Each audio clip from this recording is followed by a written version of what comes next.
ოკუპირებულ აფხაზეთში შექმნილია ჩიხური მდგომარეობა. დაგეგმილ ეგრეთ წოდებულ საპრეზიდენტო არჩევნებში ვინც არ უნდა გაიმარჯვოს, ამ პრობლემის გამოსავალი არ ჩანს. ამის შესახებ აფხაზეთის უმაღლესი საბჭოს თავმჯდომარე ჯემალ გამახარიამ მედია ჰოლდინგ კვირას პრესკლუბში გამართულ პრესკონფერენციაზე განაცხადა. ჯემალ გამახარიამ ოკუპირებულ აფხაზეთში არსებული რთული ვითარება ეგრეთ წოდებული საპრეზიდენტო კამპანიის ჭრილში განიხილა. მისი თქმით, წარმოდგენილი ნებისმიერი კანდიდატი ან რუსეთის წინადადებას ეგრეთ წოდებულ საინვესტიციო შეთანხმებაზე უნდა დაეთანხმოს, რაც აფხაზეთისთვის ეროვნული ტრაგედია, ან არ უნდა დაეთანხმოს, რაც ეკონომიკური კოლაფსი და იგივე ეროვნული ტრაგედია.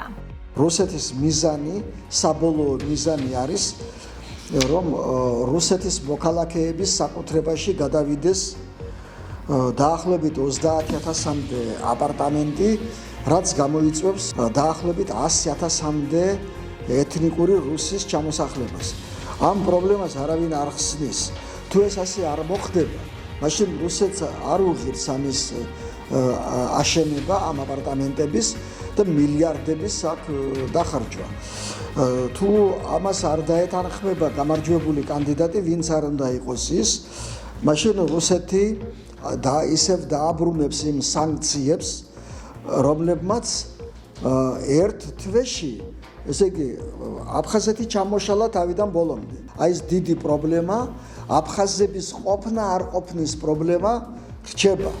აი რა ჩიხში არის ეს პატარა რეგიონი და ეს მცირერიცხოვანი ხალხი მოქცეული. და ეს ეგრეთ წოდებული არჩევნები ამ პრობლემას არ ხსნის.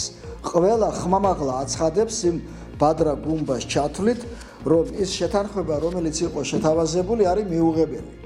ყველა აცხადებს, ხუთივე კანდიდატი ამას აცხადებს.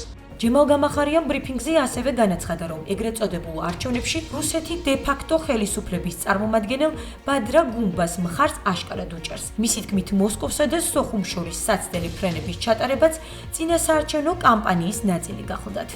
თვითონ ფაქტი, რომ აეროპორტის აღდგენა ხდება და მალე დაიწყება რეგულარული ფრენები, ეს ყველას აწყობს და ძალიან კარგია, ასე ფიქრობენ ოპოზიციონერები.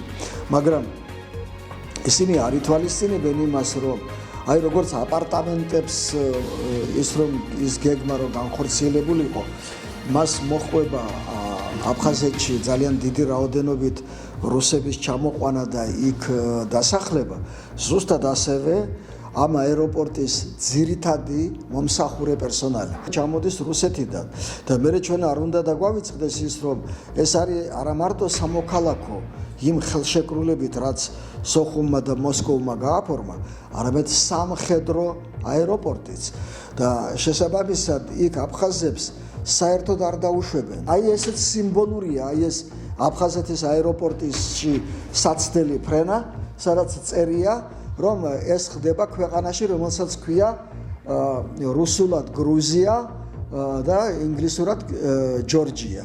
აგერ წერია მათ დოკუმენტებში. გამოსავალი ამ შექმნილი მდგომარეობიდან არსებობს, მაგრამ ეს გამოსავალი არის არა ამ რუსულ წინადადებებზე დათანხმება ან უარყოფა, არამედ ეს არის საქართველოს შემადგენლობაში დაბრუნება.